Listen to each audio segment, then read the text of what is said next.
Hi guys and ladies, we've got another fantastic episode about to happen, and another very interesting guy who is my next guest, a guy called Chris Fallows from South Africa. I first come across your work because we were doing an exhibition at the famous Saatchi Gallery in London, Chelsea for StartNet last year. And as I was saying just off of camera there, Chris, last year was the year of COVID-19 and horrendous amount of lockdowns, but we seemed to find a little gap in the lockdown where we could do this fantastic show at the Saatchi Gallery. And it was such an honor just to exhibit there, align your brand with Saatchi, and then also be showing your artworks alongside so many different artists and photographers. And I went upstairs to see Chloe, who I know really well, Lopez, and I walked into this room, and there I was inside this this room with all this fantastic photography. Now, I've got to be honest, I've been in the art market since 2014. I'm not from an art background. It was right place, right time. Even though I work on Richard Hamilton's market, which he's known as a painter, my true love, if I were to collect for myself, is photography. I think it's absolutely fantastic. I think because it's real and because I can appreciate the skill and the timing that you guys do, it really resonates with me. So your artwork is second to none in my opinion. So Chris, welcome on board on the podcast. I know it's going to be a good talk. Steve, thanks so much, and thank you for those kind words. And as you said, for me it was an incredible honor and privilege to be able to exhibit at Start. It was really the launch of my collection.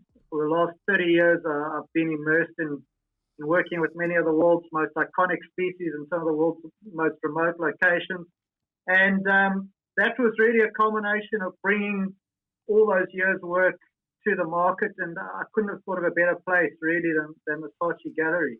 Yeah, I mean, your resume, Chris, I know we're going to go into like a slideshow shortly and we're going to talk about certain images, but I mean, you've worked, on 60 different documentaries, you travel around the world, you've worked alongside David Attenborough. I know you've been in New York Times, Los Angeles Times, BBC Wildlife, National Geographic. You've been on the Discovery Channel, BBC. I mean, the list is endless. I mean, I can keep on talking about all these things that you've done. It's such an incredible thing. And when I was younger, Chris, my definition of becoming a success was this multi-millionaire, nice cars, nice watches, big houses, and all that kind of stuff. And don't get me wrong, there is still a place in my mind as a successful, wealthy person. There is still part of that there. But as I've grown older, now I'm 35 years of age and I'm a father, I've got a young son, my outlook on life has changed. And really and truly, it's about experiences.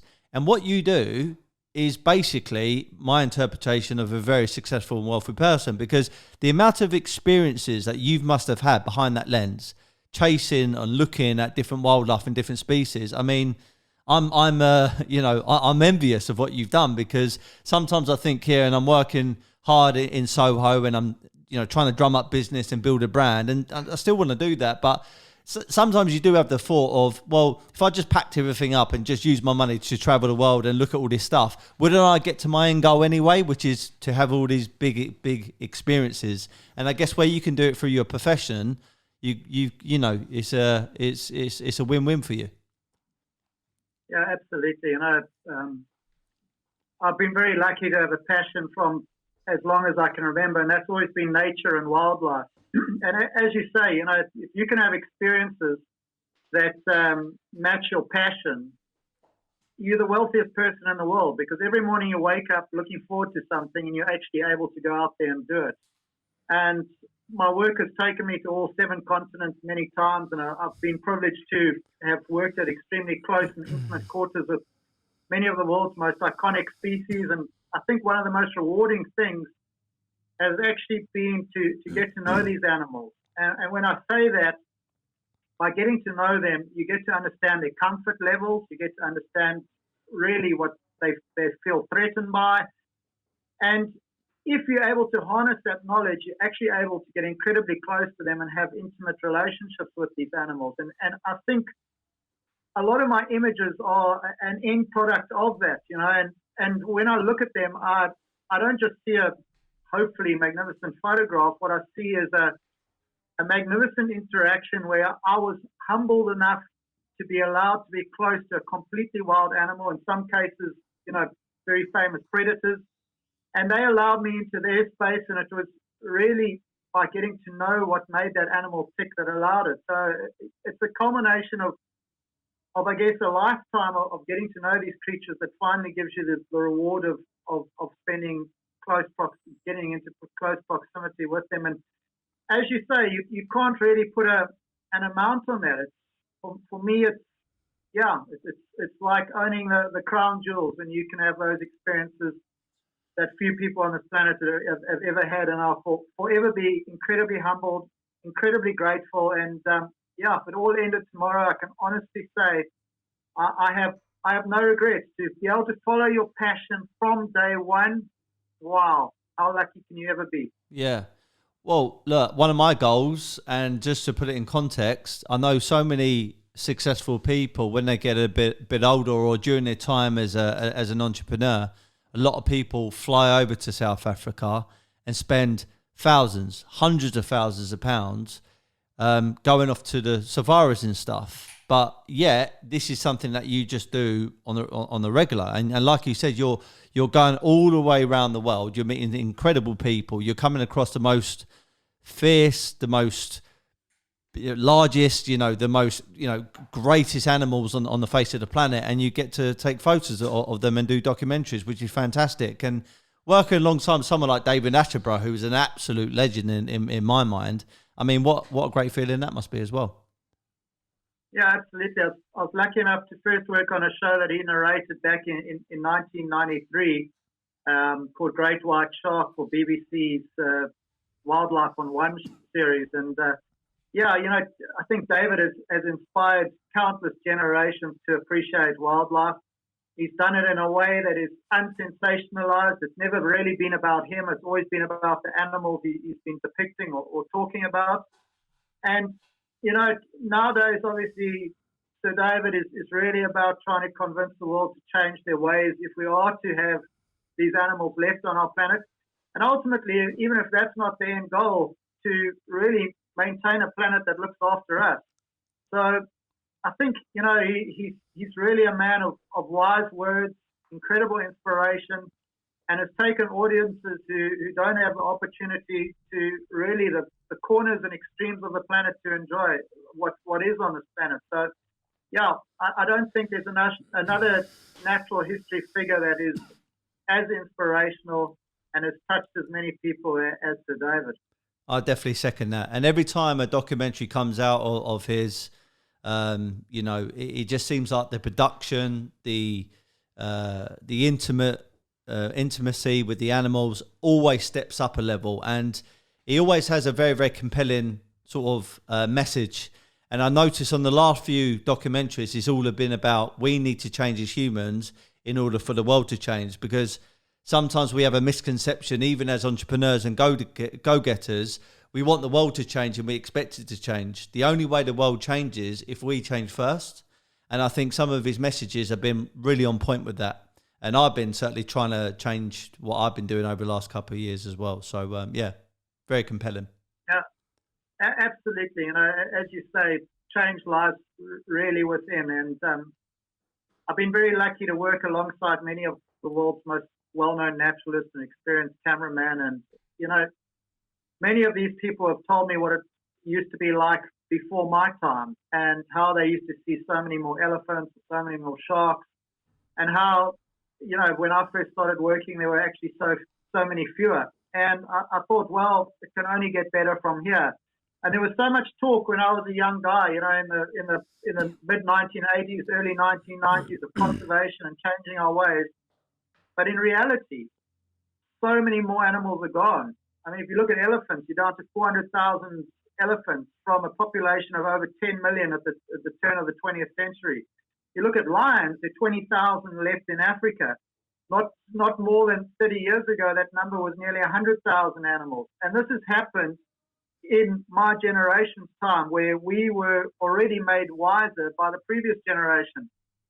And what I really fear is that we're constantly talking about needing to make change. But in reality, what is happening to the environment is almost accelerating in some cases. That if we don't actually start putting real action to our words, it's all going to be gone. And sadly, some of my most well-known works are of animals or behavior that doesn't any longer exist. And I guess, one of the saddest things for me was in 1996, I was very lucky and privileged to be the individual who discovered the location on the planet where the great white sharks fly out of the water to catch their prey.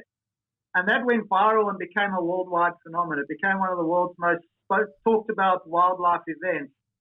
And having discovered that, now, 25 years later, that behavior no longer exists in South Africa. And the reason for that is purely because of very poor fisheries management and how we let the primary prey sources of great white sharks, which is actually not seals, it's smaller shark species, be completely overfished for people to eat fish and chips in Australia and UK and elsewhere in Europe. And I think, if we can't preserve arguably the world's most famous marine natural history event in a space and see it disappear in the space of 25 years, if that's not a wake-up call to everybody, then what is?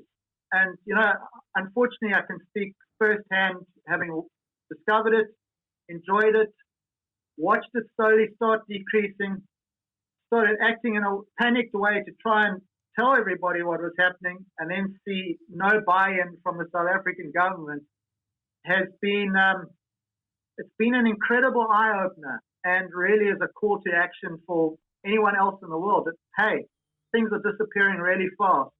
And the disappearance of these things is going to lead to serious, serious effects. We need to wake up, and we need to wake up right now.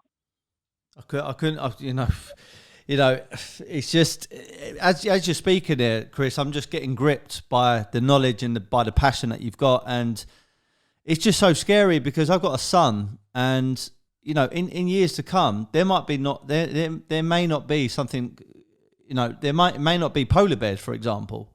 And it's something I've been taking for granted, as a young kid. I've never gone to see them in the wild, but you get to see them on TV, on these great documentaries and stuff. And just to think one day, like my son or maybe his children, they may not even know what they are. And the only way they might know what they are is if they're kept in a zoo or some sort of concert, I don't know, some sort of place where they keep these beautiful animals. The reality is we need to change things, and we need to change things fast. Now, I know we're going to go into a slideshow here, Chris, shortly. One of the ones that I saw when I was researching you, in 1996, you got one of the first shark breaching shots. And I've just seen a sneak preview of the slideshow. So if you want to tell us about that, what it means by a shark breaching. Sure, absolutely. I'm just going to share it with the audience, and we can pick it up from there. You got that on your screen? Got it.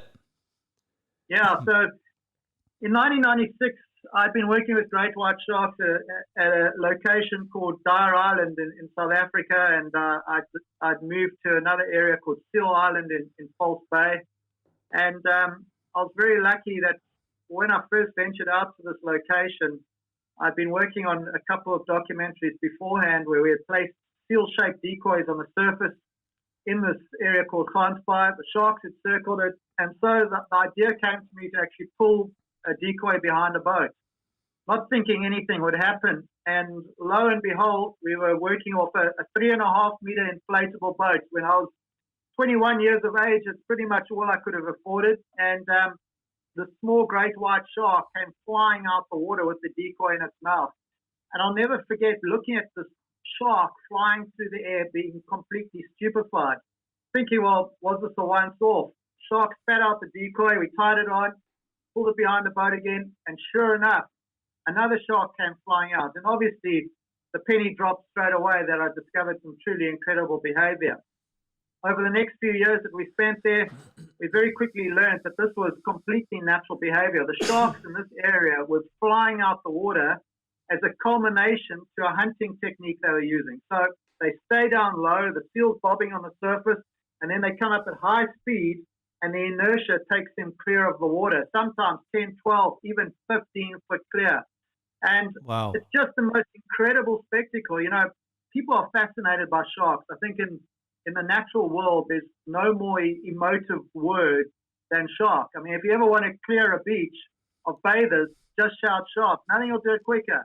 And sharks now have developed a cult-like following, which is fantastic. You know, Shark Week in the US has approximately 30 million viewers every year, and around the world, a global audience of hundreds of millions. People are fascinated by sharks. I think instead of seeing them as mindless killing machines, we now respect them as the ultimate and perfect predator. With over 500 species, each occupying its own unique niche in the ocean, they're pretty diverse and pretty specialized creatures. And there really is a shark out there for everybody. And you know, having worked with these animals, one of the most amazing things for me was getting to know their personalities. Each shark has got a unique personality, just like a group of people in the room. And people will be surprised to know that some great white sharks are incredibly shy. Some are very assertive, bold, and domineering.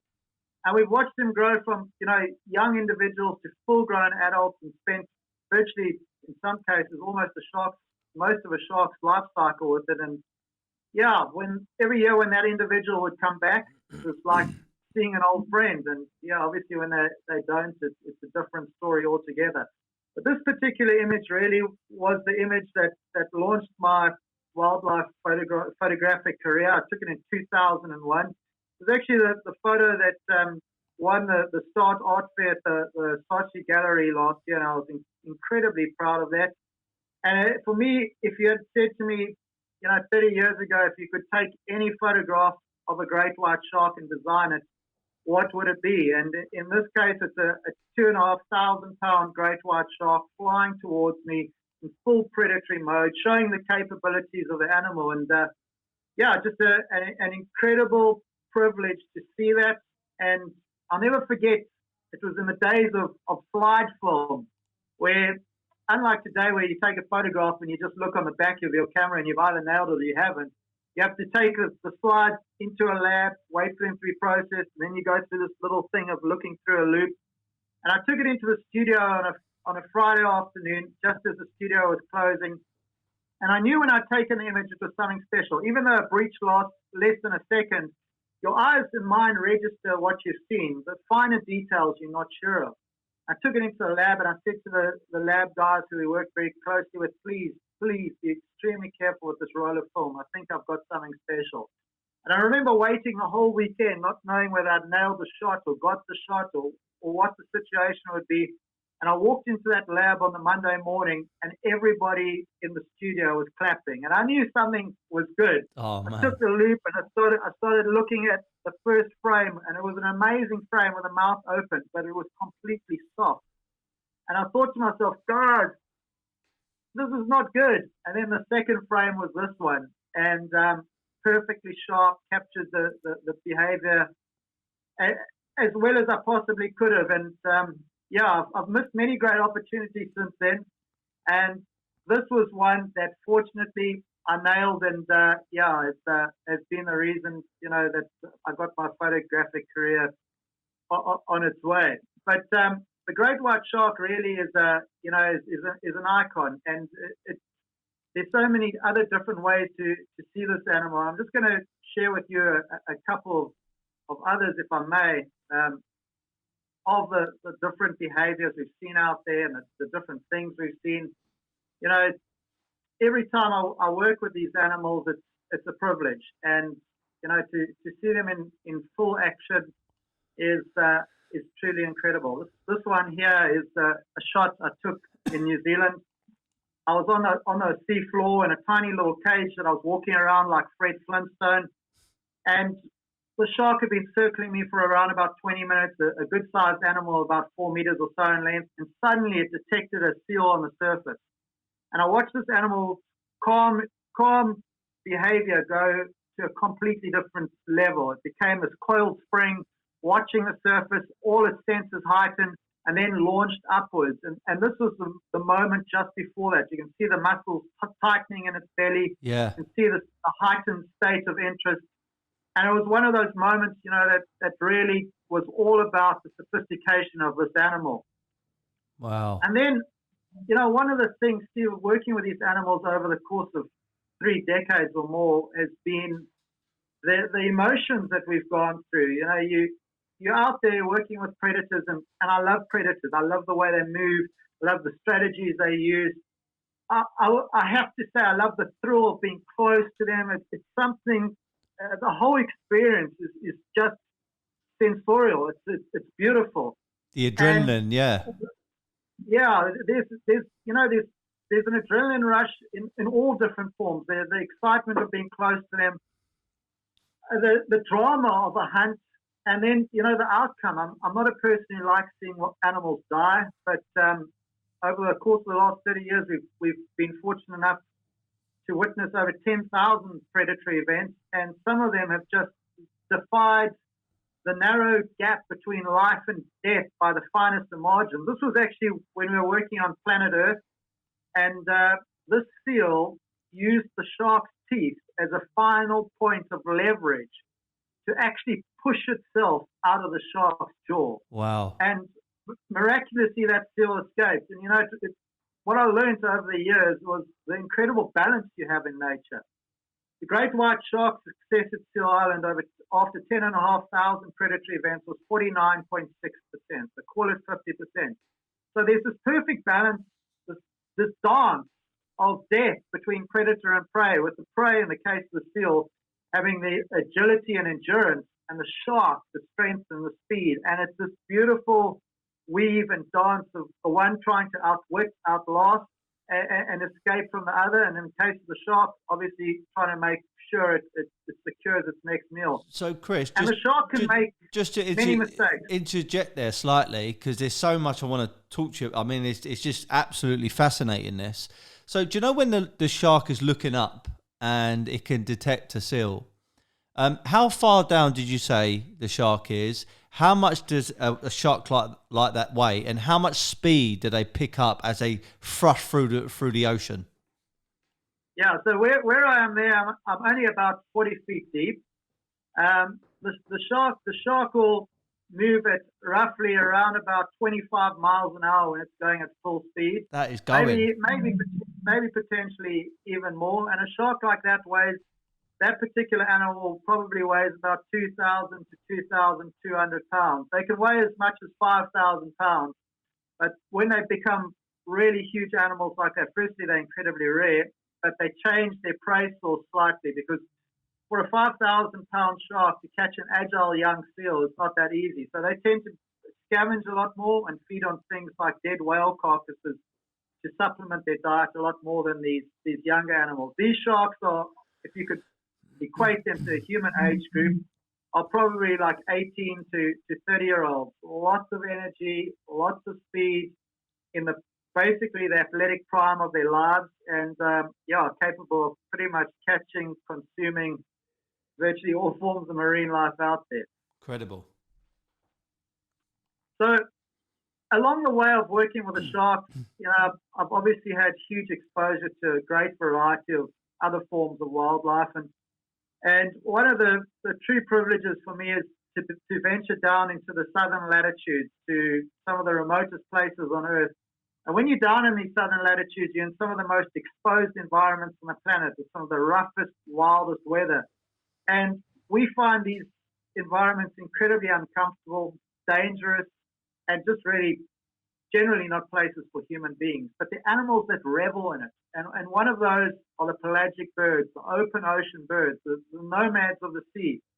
And an image like this really just sums it up. You've got big swells out there, some of which are probably 10, 12 foot, and these birds are just moving from crest to trough with consummate ease, and they almost revel in the wilder the weather, the better it is for them.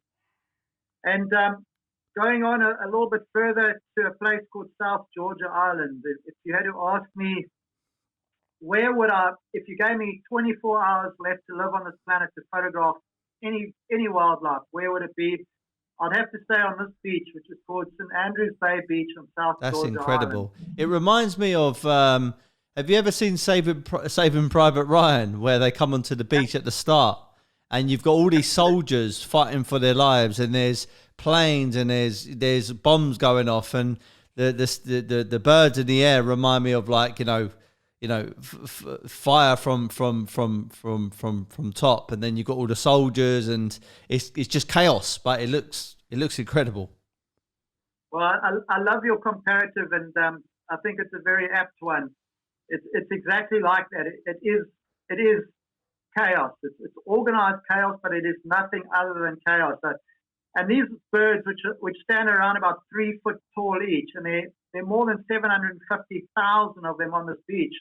Each one is making a little noise like a tiny Formula One car. So if you've ever been to a Formula One paddock or pit and you've listened to a Formula One car revving its engine, that wow, wow, wow noise, you magnify it by 750,000 times, add into that some 4,000 or 5,000 pound elephant seals, a whole host of other birds, unbelievable scenery with glaciers carving into the ocean, waves crashing against the beach, early morning mist being kissed by the first rays of sun, and it'll give you an idea of what it's like to stand on that beach at South Georgia Island. It's just insane. Yeah, just truly incredible.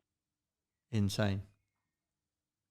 So this here is an image that really touches on what I was speaking about earlier, and that was an intimacy with these animals. This is a wandering albatross, the bird with the largest wingspan on the planet, capable of circumnavigating the globe in less than a month.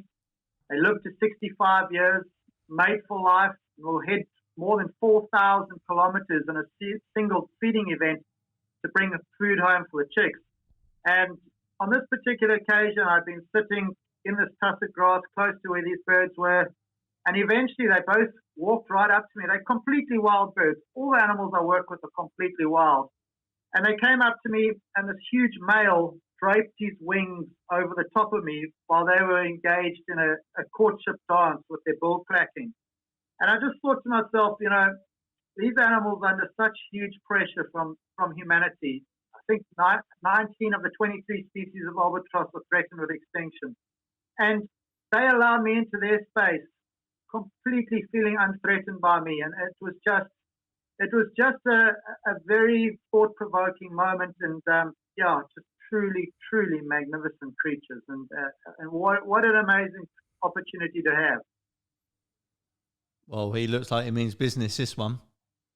Yeah, so this is your Formula One of the ocean. This is a mako shark, the fastest shark in the sea, and from a fine art point of view, I couldn't think of a more perfectly hydrodynamically shaped animal with iridescent colors. It's essentially the great white of the open ocean, and it's an animal I really love photographing. When I'm out there, I'm usually diving over water that's typically between 1,000 to 3,000 meters in depth. So what's that? It's just under 7,000 feet. You're sometimes 100 kilometers offshore, and you're encountering animals that have never come across a human in their life before. So in many cases, they're pretty bold, come right up to you, and it's always exciting. I mean, I love it. Being close to these predators is what is really what's made my life all these years so exciting. And just to have a chance to showcase these animals in a beautiful way that illustrates the very essence of what makes each special is fantastic. So with sharks, there must be a misconception, maybe because of the media and maybe because people just highlight the horror stories.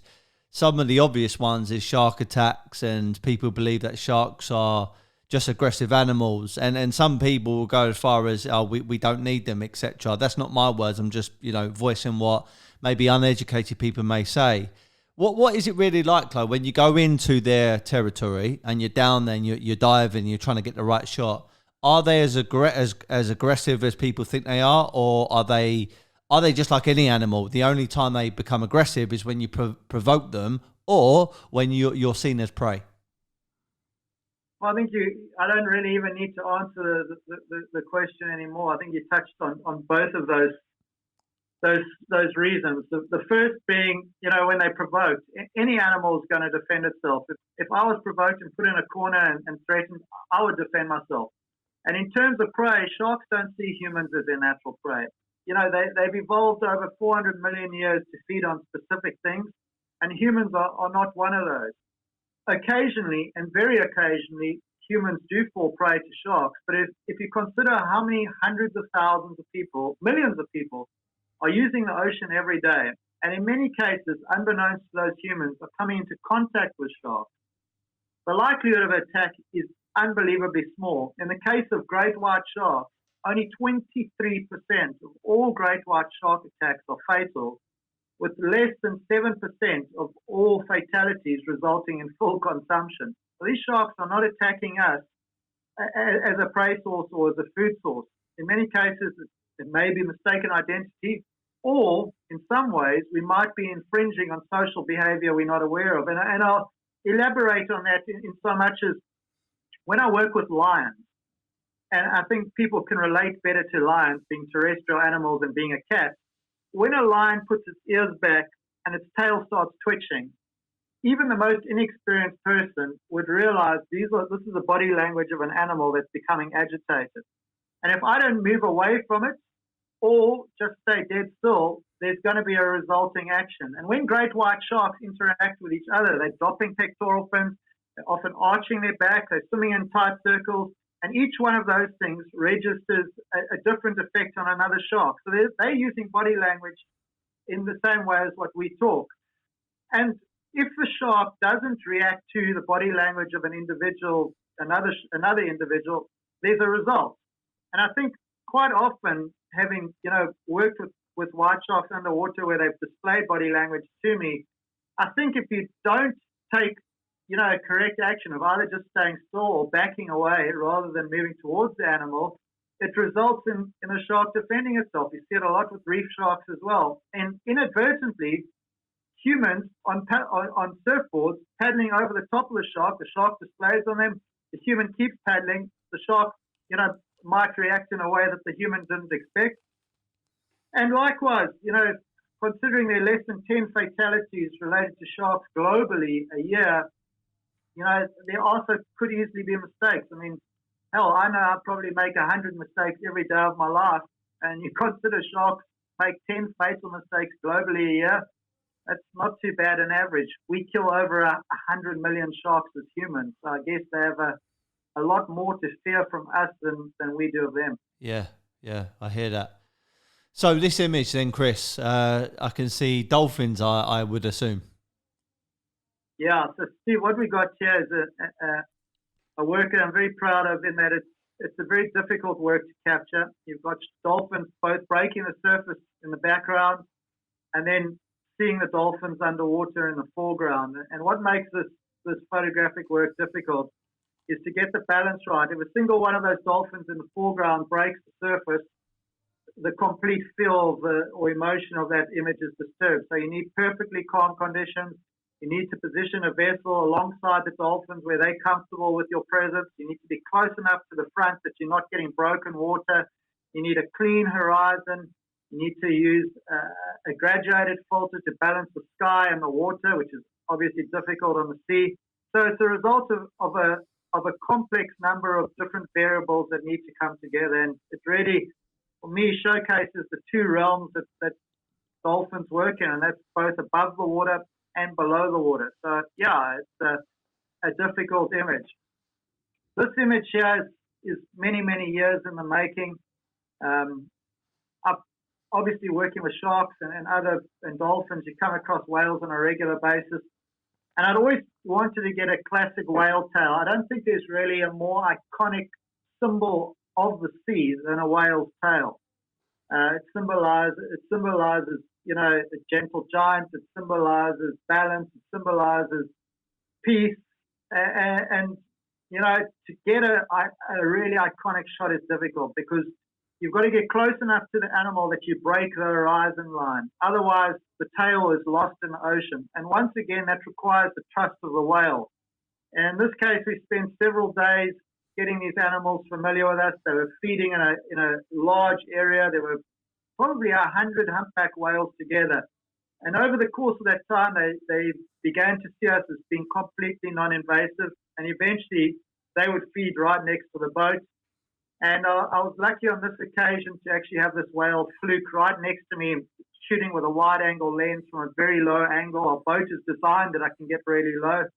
And yeah, it almost feels like you can reach under and touch that tail. But this still wasn't enough for me. There was a photo taken by a very famous marine artist called Bob Talbot in the 1990s. And as kids, everybody had a Talbot on their walls. You know, it was this iconic whale tail, the whale moving away. The tail was perfectly balanced as the fluke re-entered the water. Lovely, calm sea. And I always saw that as the benchmark of excellence when it came to trying to get an image like that. And I chased it for many years and never came close. But towards the end of last year, I was able to get an image that Wow. I was and a work I was truly, truly proud of. That is special. The balance is perfect, the light is fantastic, and what I feel makes this image, for me, that much more unique and special is the fact that this animal has chosen to come towards me.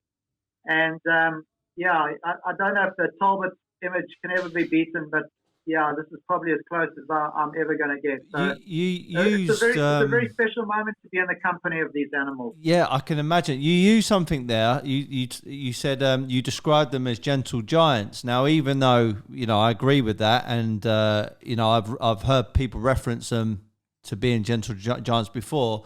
Just looking at the magnitude of the size of it, and as you say, it's coming towards you, so you can kind of see the spine.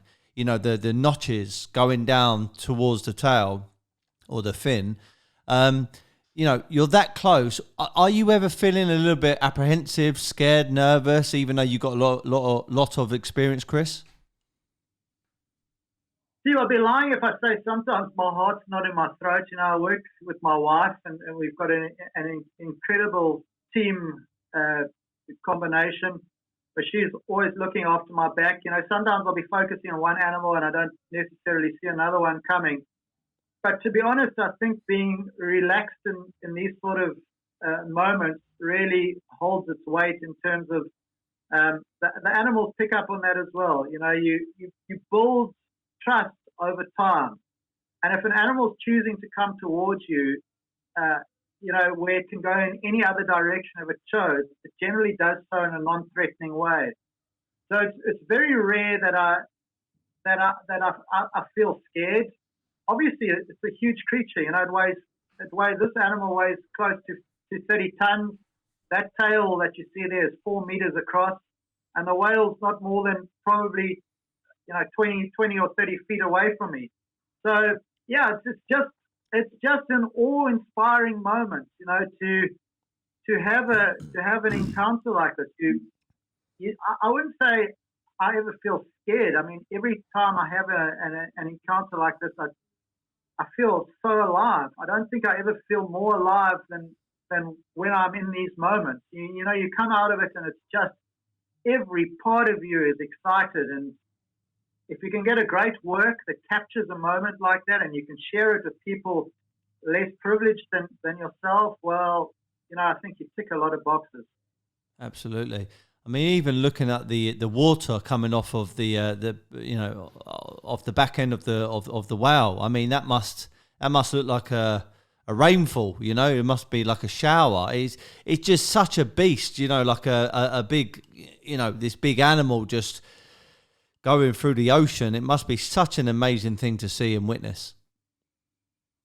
Yeah, it's you look at that photo and it's very visual, but in reality, the whole experience is just all your senses are engaged. So you first see the whales in the distance, and you see these vapors coming out of the water, almost like ghosts. I kind of look at that as like the ghosts that have been released from Davy Jones's locker, and that's your first visual cue that the whales are there. And then you start hearing them exhaling, that deep sort of bellowy sound.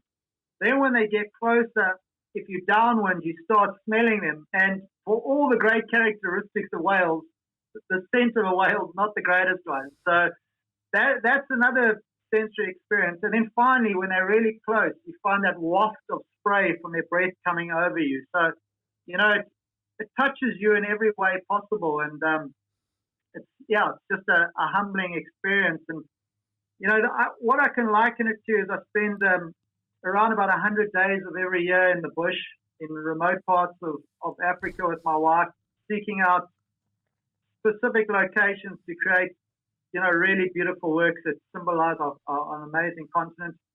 And a whale and an elephant, to me, could be brothers and sisters from different realms. The feeling you have around an elephant is the same in close quarters as what you have from a whale. That deep rumbling when elephants communicate. And the deep sounds whales make, there are a huge amount of similarities. They've got deep social bonds. They live for a long time. They often move together in groups. And both have been unbelievably persecuted by our kind.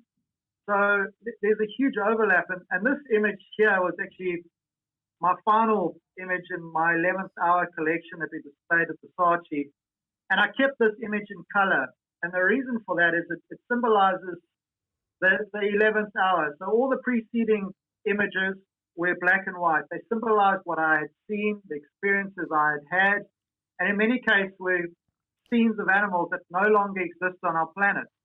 But this is an image I took in Mana Pools, which is in northern Zimbabwe, a year and a half ago, and it's of this magnificent bull elephant standing at the base of a huge ficus tree. And what it symbolizes is these two things still exist on our planet. Even though we are in the 11th hour, there is still time. There is color and an array of hope. And if we make changes and we start protecting these wild environments, not only do we save these creatures, but in essence, I think we in some or other way nourish our souls when we go there. And the world without a wild place is nothing more than a concrete jungle. And I think it's a very, very different place to where we want to be. You talk about, close encounters and how it feels. And this was with a massive matriarch in Kenya. I've been spending a little bit of time with her. She's the leader of this herd.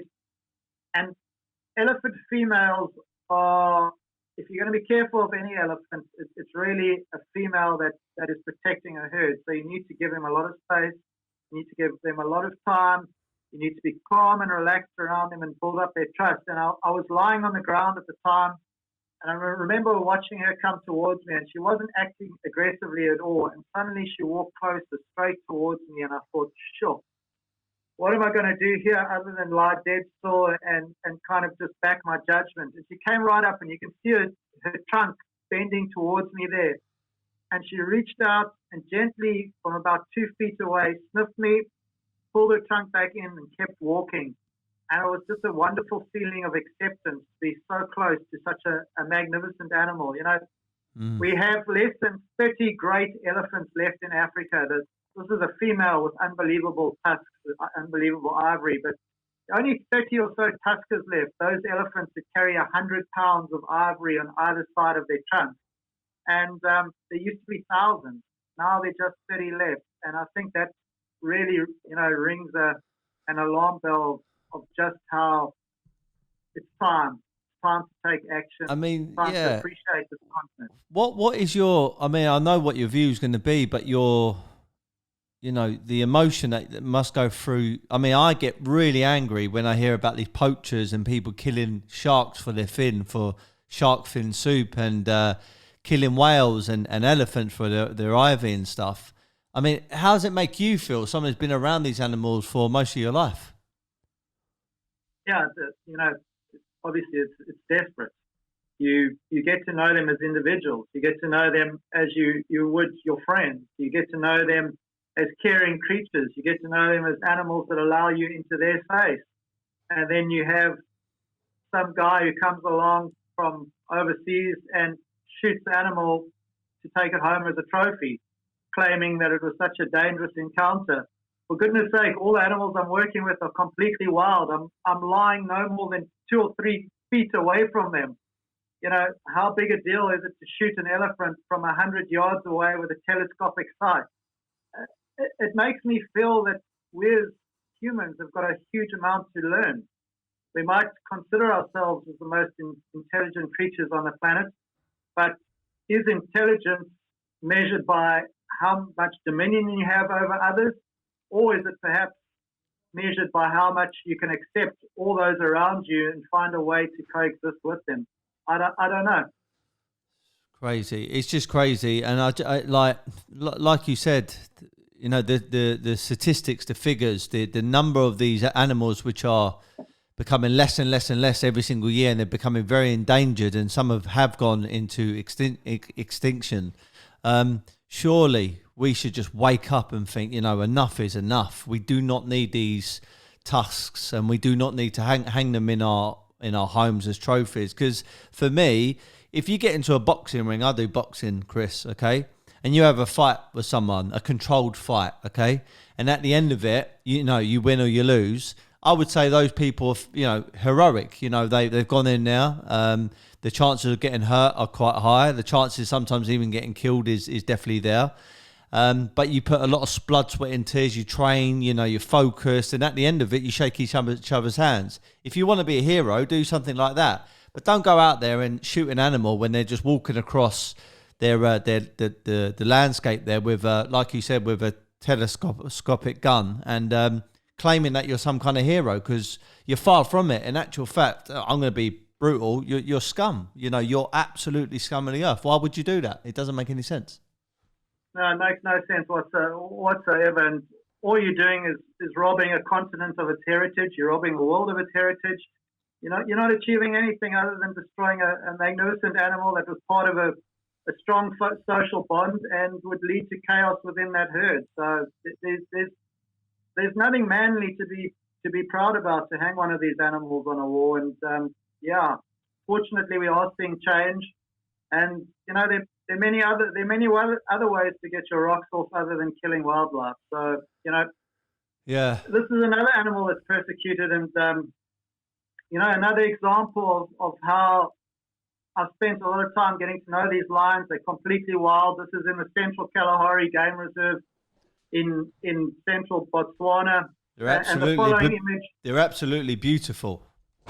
Yeah, they're truly magnificent animals. And you know, this is another one. I'm lying on the ground. These animals are walking towards me. Cool.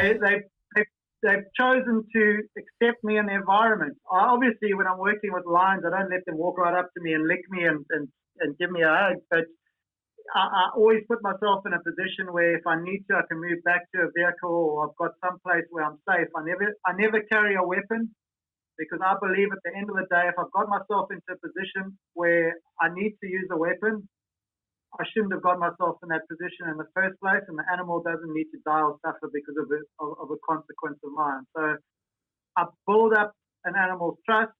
I let it get as close as I'm comfortable, and then I move if I need to move. And how close was that lion? This particular lion was probably around about 20 meters away. He saw me lying on the ground, and then eventually moved into the grass, walked a fair distance into the grass and around me, and then just kept on going. And, you know, I really like it when I can capture the essence of an animal by looking at eye level at the creature. I never like to shoot down on an animal. I believe that it's a view that takes the relationship between humans and animals and puts humans on a pedestal. You know, if you talk to somebody, you look them in the eye, and I like to photograph animals creating that connection. So for me, I like to be in the animals line of sight and really do justice to trying to create that connection. So yeah, whether it's terrestrial animals or marine animals, it really is about getting to know them, finding out what makes them tick. And I really have gravitated to, you know, trying to build up a fine art portfolio of the most iconic creatures on the planet. So in Africa, for sure, that's elephants and lions, sharks in the sea. You know, we're going to be starting to do some work with bears in North America, done tigers in India, and showcase these animals, because for me, they symbolize the very essence of what makes the planet so wild and special. That is my favourite one.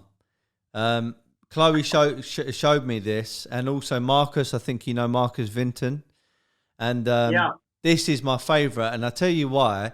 Not only is it breaching, I think the light from the right hand side you've captured so well. It's almost like the gods or the spirits are opened up for this shark.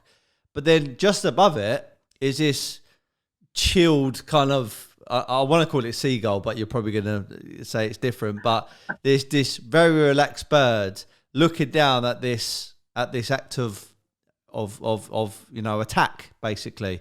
I think it's such a powerful photo. That.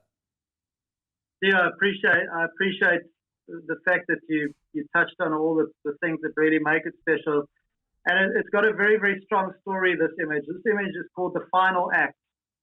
And the reason it's called The Final Act is there was the last truly memorable breach that I ever saw at Seal Island before the sharks disappeared. And it really kind of, for me, every time I look at that, it's a very emotional image, having spent 25 years working at that location with these sharks. And this was the final curtain call. So it's a very, very powerful moment. That behavior hasn't been seen there since. And it was one of the most memorable breaches with the most beautiful light. And like you say, if I could have photoshopped in a bird, I couldn't have done any better than that bird has actually done to be there. So it's a very, very special work, and it's got a very poignant, powerful message, and it's got a very strong memory for me. It's amazing. It's a really, really incredible captured photo there. Thank you. So the last one I'm going to show you is of a work that I took last year called The Pearl. And I called it The Pearl because pearls don't wash up on beaches. You've got to dive down for them and put in a lot of effort to find them. And this work is the culmination of 30 years as a wildlife photographer specialized in fine art. And it really brings a huge amount of complexity together. So what I've done here is I've got a small little craft that I put my camera in, and I tow it behind a boat, and that allows me to get very close to the shark. The sharks are less put off by a small little craft rather than a big boat. And what I've done is I've brought in a beautiful sky, a little bit of an island on the left, and then a huge amount of mood to capturing this very wide angle image from very close quarters of a breach that just was unlike any other breach I've really seen. You know, that's a large shark. It's around about 10 foot in length. And when the shark cartwheeled, the highest point of that shark was more than 15 feet clear of the water. And it just symbolized the incredible athletic ability of these animals in a beautiful way. And, you know, when you bring in the textures of the clouds and the ocean and the curtain of water falling, it's got a very strong artistic feel to it. So, yeah, that's an image I'm very, very proud of, and was incredibly privileged to be at the right spot at the right time, albeit after putting in a fair bit of work. So, yeah, that's a selection of a couple of my limited edition works, and hopefully, you know, we're going to be moving further afield around the world and really putting that portfolio into different locations for people to have exposure to the unbelievable privilege I've had over the last 30 or 40 years of working with these amazing animals. And most importantly, see it as a collection that is a call to action. It symbolizes some of the greatest creatures on our planet, but at the same time, these animals desperately need us to change our ways. Round of applause, mate. It's what a, you know, I've just been sitting here in awe of your work, and just listening to you. I mean, I've had a few artists on my podcast, Chris, and I've got to say, you are definitely the most passionate, the most educated, the most experienced in your field, and I just really feel it as you're talking about your work. So it's been an honour just going through these images with you, Chris. Thank you very much, mate. Yes, thank you so much, and it's been such a lovely chat to have with you, and to hear that you've got a real interest in natural history too. I can hear when you talk about animals that you clearly love them, and yeah, we might be sitting on different continents a long way away, but there's a connect between people like that we realize, you know, the world is a far more special place for having wild places and wild creatures. So yeah, thank you. Yeah.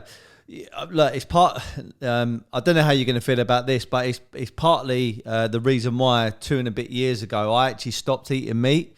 It's just because when I used to see videos of certain animals getting slaughtered. Now I know there's an argument that it's different because they're not in the wild, but I couldn't get the images out of my head, and I had to stop. I still eat fish, only occasionally, but I'm pescatarian, but I probably have fish two or three times a week, and most of the other time is fruit and veg. And I just felt it was a calling in me. I'm not saying it's right. I'm not saying it's wrong. I'm not saying it's better than anybody else. It was just my calling, and I just didn't like the fact that animals were being killed and they didn't really need to be killed. And then when you start seeing these wilder animals, the whales, the lions, the tigers, the chimpanzees to the giraffes. I mean, it really gets my blood boiling, to be honest, Chris. And yeah, people like you are doing such great work and emphasizing the problems out there. I think through your work, it's not only great work that people can enjoy, but there's a message there, and I think that's really important. Yeah, thanks, Steve. It's exactly as you say. We can all make individual choices, and our individual choices as a collective make a difference. And pretty much the bulk of all the proceeds of my fine art collection are going towards buying land in southern Africa for rehabilitation and rewilding. My wife and I, we don't have kids. And one day when we die, we want our legacy to have left these large chunks of land in a state where the wildlife is preserved, future generations can enjoy it. And we all have an impact, and we all have a chance to make changes and differences. And hopefully, if we can get our work out there, that'll be our legacy. Yeah, thank you. That's a powerful vision. So we've seen mostly animals in the water, the whales and the sharks and things like that. There were a few shots of lions. What are the most really exciting animals that you've ever shot, Chris, or exciting moments? Can you walk us through like a particular time or a particular event where you thought, whoa, this is not only scary, but quite exciting, and I really had a really good experience? Yeah, I mean, there've been a couple of, I won't say I've had any truly scary moments. In 1994, I had a 3-meter great white shark accidentally get into a cage with me for over a minute. And that was a little bit more intimate than I would have liked. How'd you get out of that one? Say again? How did you get out of that one? So what actually happened, it was really in the early days of diving with sharks in South Africa. And a friend and myself had built a cage that probably wasn't as strong as it should have been. And we had several great white sharks around at the time. I was in the cage on my own. And one of the sharks came up to the cage. And because they don't have hands, they often will mouth the cage. And it put its head between the bars. And when this generally happens, all you do is you grab the shark by its snout and push it away. And what happened here is the shark came in and wedged its head. I was looking the other way. By the time I turned around to push it out, the shark had started panicking because they don't have a reverse gear. Sharks go forward, and that's kind of what they do. So the shark panicked and started really propelling itself, thrusting its tail, and it buckled the bars of the cage open. Eventually, the whole shark got into the cage with me. It was a round cylindrical cage and broke the top of the cage. So I was pinned to the bottom. The shark was going across my chest, shaking like crazy, trying to bite and find whatever it was that was restraining it. And the only way I couldn't, the shark was just too big. I couldn't squeeze past it. I had a diving knife on, but I wasn't going to stab and try to kill the shark. It would just have driven it more crazy. So what I did was able to grab the shark under its jaws like this and lift its head. In the water, they're almost neutrally buoyant, even though they're huge creatures, and wedge its head in to the opposite side of the bars that hadn't been broken yet. And that brought the tail down back into the water, which then was able to get traction, and it literally swam through the bars from the inside out the cage and got out. And that lasted for around about a minute. But I can tell you, when I came out of the water, even though I wasn't actually that terrified, my legs were shaking. So I can still remember how they were shaking. It was like jelly. The adrenaline was just coursing through me like probably nothing I'd ever experienced. Unfortunately, the shark wasn't injured and I wasn't injured, so we both came out of that pretty good. But yeah, there's been so many moments working with wildlife that have touched me. From being allowed really close up to a breeding herd of elephants, so they've known that I don't pose a threat, to having lions close to me. But I think watching young seals escape sometimes 2, 3, 4, even 5 great white sharks having a go at them. And these young animals are 6 months of age and have the presence of mind to outwit, outlast, and outmaneuver multiple different great white sharks and eventually get back onto a little island through huge breaking surf. Seeing those rare events where, these seals outlasted multiple sharks and feeling that incredible surge of adrenaline. You're taking photographs of it, but at the same time, you're very aware that you're watching a very real life and death battle. And by the end of it, you're literally hoping for an explosive breach, but you want the seals to kind of balance on the shark's jaw and get away. And when the seals do get away, I'm a softie. I'm always shouting for the prey, so I'm generally happy. So yeah, there've been so many moments. I can't even recall them all.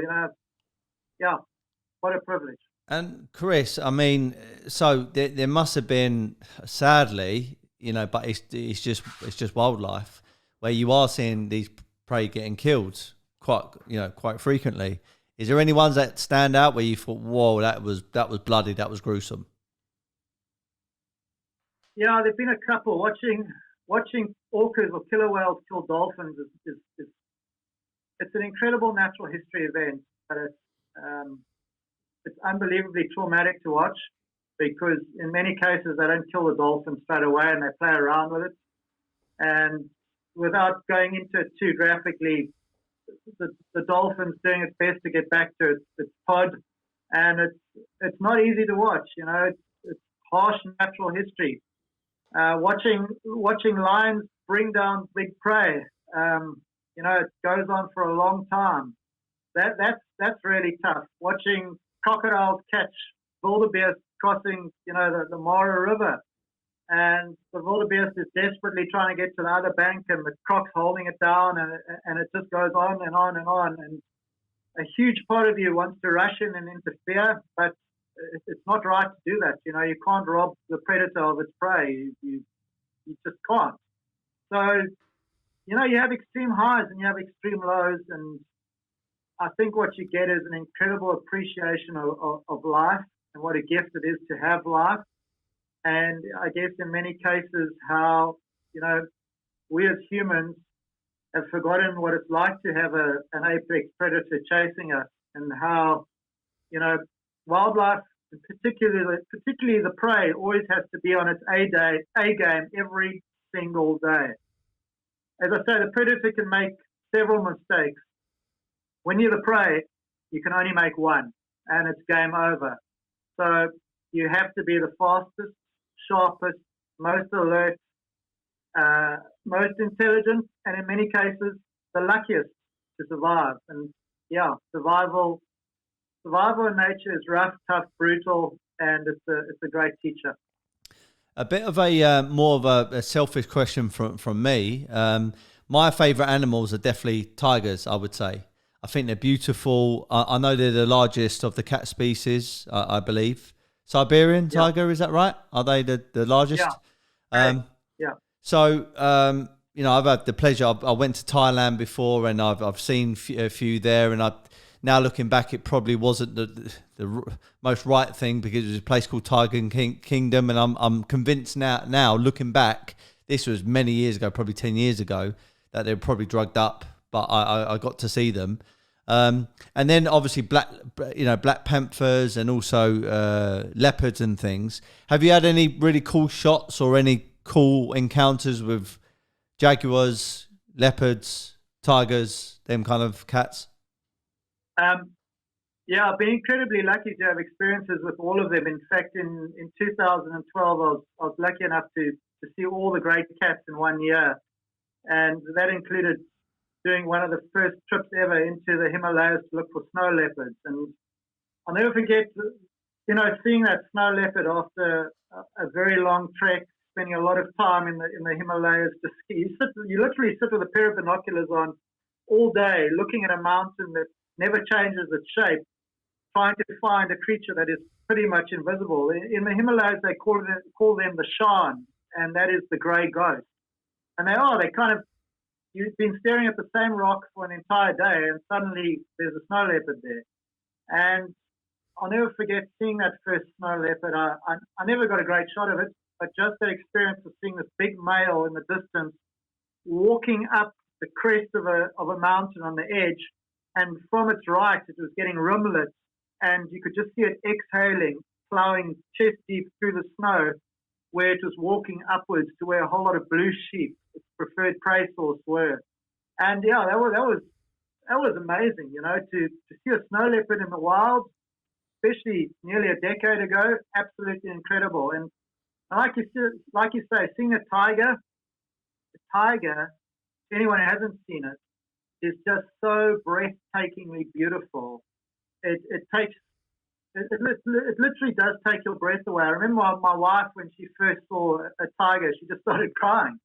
We were in a park called Bandhavgarh in India, and we watched this magnificent tigress come walking through the grass towards us, a place called City Barber. And just the bulk, the beauty, the regalness of a tiger. There's no cats really like it. Jaguars are, for me, if I had to say, I don't want to call them the ugly sister, because they're magnificent. They're absolutely magnificent, but they've got rather strange features. They haven't got quite the refinement of a leopard, and they haven't quite got the bulk of a tiger or a lion. So amazing to see, and their behavior is truly incredible, because they catch a lot of their prey in the water, which is, it's not unique amongst cats, but it's rare amongst cats. And seeing a jaguar trying to catch its prey in the rivers of South America, in the Pantanal, that was amazing. And then ironically, if you had to ask me what my favorite cat is, I would say it's a female lion. I love the way a lioness moves. There's such a sexy beauty to it. You watch that rhythmic movement of the shoulder blades, and this creature just glides with athleticism, power, and grace over its terrain. And their hunting prowess is just incredible. They're such brave, determined animals that every time they go out to hunt, they risk their lives to bring home food. And it's a hostile environment, the lion pride, and the lionesses really are the ones that bring home the bacon every night. And the movement of a lioness, very, very difficult to beat. I've got two house cats, tabby cats, and I can't tell you, I'm so fascinated with their characteristics, because they're so like a lion. Now, when I say that to my friends who don't have cats, they're like, what are you talking about? I'm saying, look, if you watch wildlife programs and you watch my cats, the way they sit around, the way they act, is so similar. Even like you said, the twitching of the tail. When they're about to attack and they go all poised and the tail twitches, it's unbelievable to watch. And it's only when I've got cats when I've truly sort of recognised it and seen it for myself.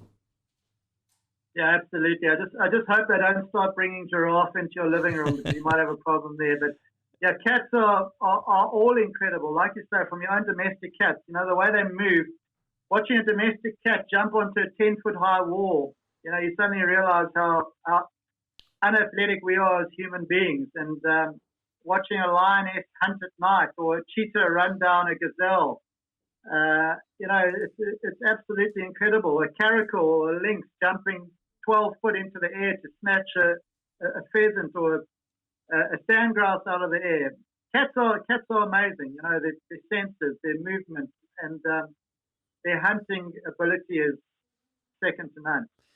And the last point I want to make on the animals, and I want to talk a bit more about your career and where it's going to go, and also your past as well, Chris. Over the years, I've got fascinated with the wild hunting dogs.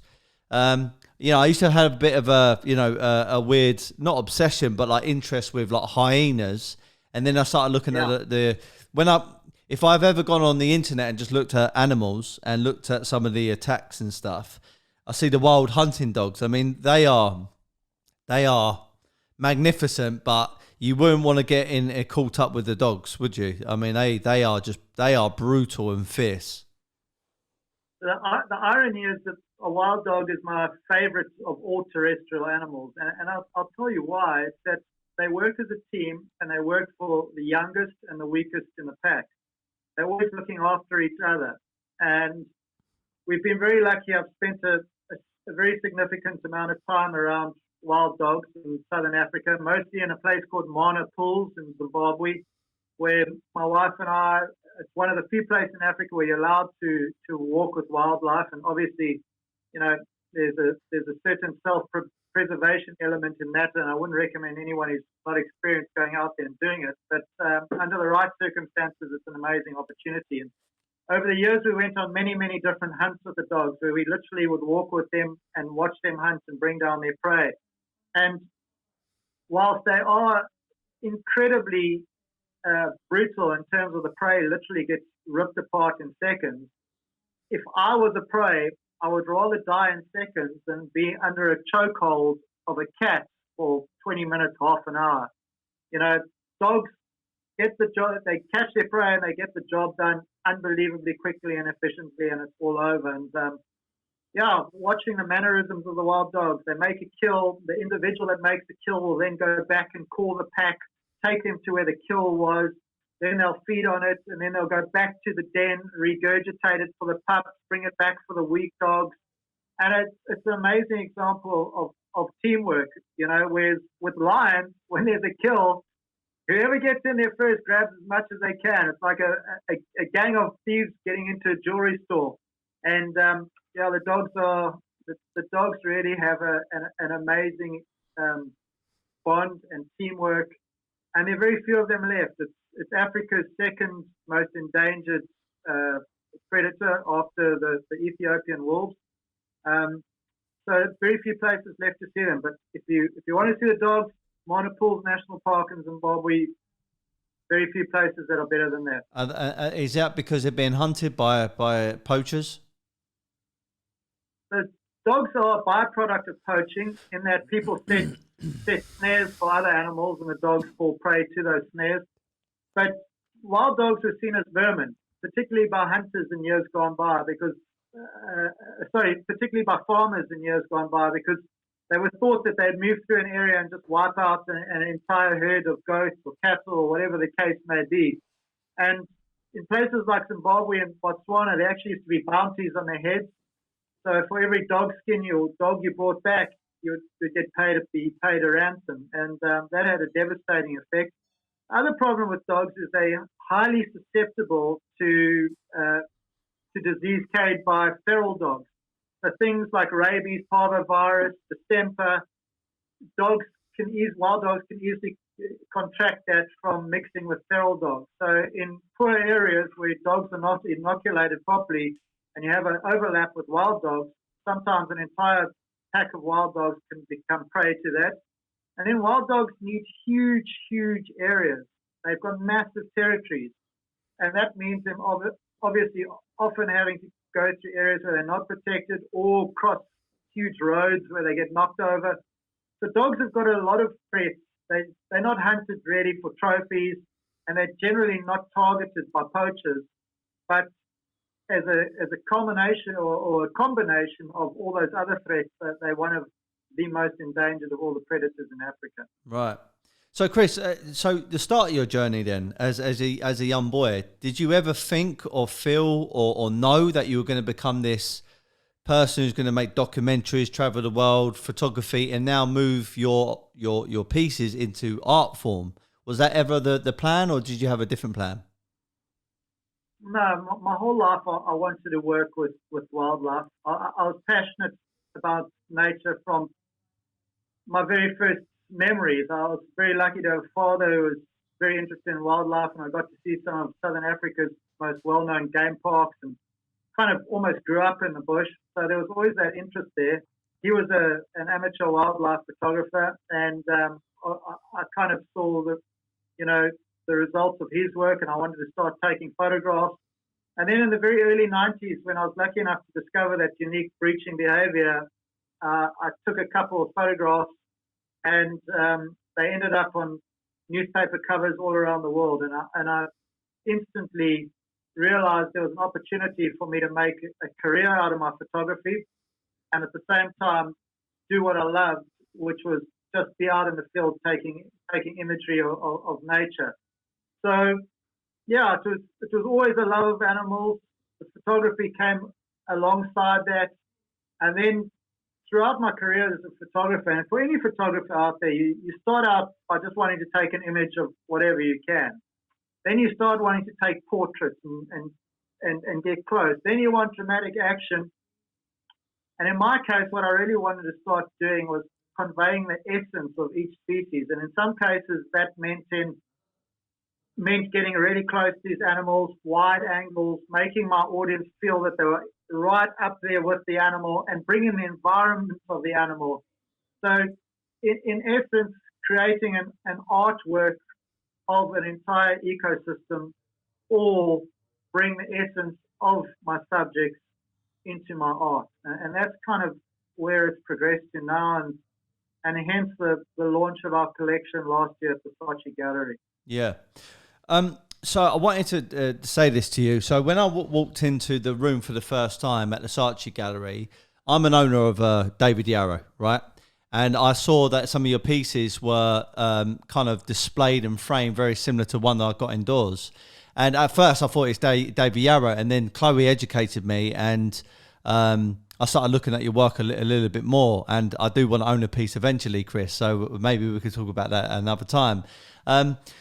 So I've seen like David Yarrow's now going into auction for like 100 grand. And, you know, there's two hats that you guys have got to have. You've got to have the artistic hat, or the hat where you're creating your work, getting in that moment, embodying your surroundings, the environment, and I don't know, like, you know, putting yourself in these situations where you capture the very best shot. But then the other side, which sometimes galleries take over, is let's say the investment side, where people are buying your works, and in years to come, they could fetch an auction for hundreds of thousands, maybe if not millions. Is that kind of where you want to see your artworks started to go? Is that kind of the vision, or are you just happy with capturing the shot, getting a narrative out there, getting a story, getting a statement out there, and whatever happens to your market happens? For me, definitely, there is a financial objective, and the financial objective is to try and raise as much as I can through the sales of my works, to be able to buy large tracts of land in Africa to conserve wildlife. So I certainly do have a vision similar to that of David's and others like Nick Brunt. I'm new to obviously the commercialization of my work, but I've had 30 years of building up that portfolio. So, you know, it's really always a case of marrying the two, and David is probably the world's best example of taking fantastic wildlife imagery and then commercializing it to a point where they become collectible fine art pieces. As is Nick Brunt been a similar example to that. And for me, you know, it's really a case of, I just want to put out there the very best works I possibly can. I don't want to have any mediocre work. I want to have small, limited collections. And sadly, many of the works now identify, as I was saying earlier, behaviors that no longer exist on the planet. So once those works are sold out, the very first image I showed you of a shark flying up, for example, is arguably the world's most famous shark image and one of the world's most famous wildlife images.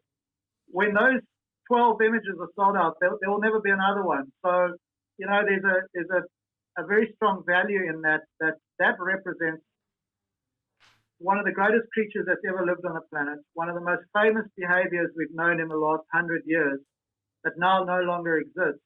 So I certainly see tremendous value in that. And, you know, it also carries a very strong message in that, yeah, we need to be aware of what's happening. These are beautiful creatures. Hopefully the images do them justice.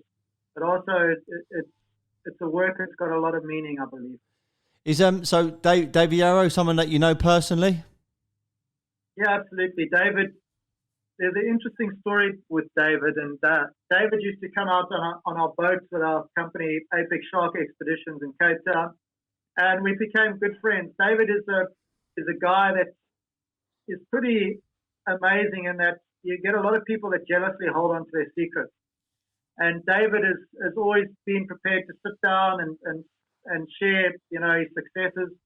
And I'll never forget, he came to me one day, this must have been about 10 or 12 years ago, and he said, Chris, I finally found a way to make my passion work. He said, selling works for tabloids and that sort of thing is very hard work. You actually get very little return, often far little return than what it costs to go take the image. And he said, what you need to do is put out a very limited collection of incredibly good work. And, it really needs to have meaning. And he said he took an image of a shark trying to catch a seal at Seal Island off our boat. And he went home and he had a chap from Texas approach him and ask him, how much for that work? And he said, usually you're selling these pictures for $100, $200 to newspapers, magazines, etc. And he thought, well, take a chance because to go now start framing works and printing them with incredible quality costs money. So he said $6,000. And the guy said, I'll take 3. And right then the penny dropped that if your work is good enough, if it has meaning, and if everything you do represents quality, from what the image looks like, to the paper it's printed on, to how it's framed, to creating a small limited edition, it really is a collectible artwork. I think the time has come now where there's a huge amount of people out there that are fascinated by the natural world. They realize it represents one of the most important components of living on this planet. And they also realize that there are very few of these iconic creatures still left. So I think for many people, it's something beautiful they can hang on their walls. And with no disrespect to a lot of art that's out there that sometimes seems so abstract that you actually aren't able to define the meaning. When you look at a beautiful work of a natural creature that you can instantly identify with, and it has a presence or it creates an impact, and you're buying a work that's actually donating to a strong cause like David's and hopefully my own, I think it's very attractive to a buyer. And certainly, considering a lot of David's works are of iconic animals that are sadly going towards extinction, and mine are obviously the same, you're buying into something that can never be replicated in a market that's got a growing appetite for it. So, yeah, I see huge value in it. I see tremendous interest in people moving towards sustainability, and I think certainly from a corporate side, a lot of businesses are identifying with trying to create a relationship with entities that have at their very essence conservation and represent a movement to do what's good for the planet. And Chris, what are your goals? I know you said about your legacy and leaving a vast amount of land in the future for animals and people to enjoy, etc. And obviously that's why you want to raise the profile of your own works and get some big sales behind you. But bar that, what else is there for you over the next coming years, Chris? Because it feels like you've got so much more to give. You always hope you've got another day out in the bush or another day on the ocean, and you really never grow tired of it. You get older, your reflexes get slower, and you can't always do what you used to do, but the passion grows stronger. Every day I go out, I look at the clouds. I hate to miss a sunrise and I hate to miss a sunset. I yearn for wild places, and as such, I really want to continue to chase horizons around the world.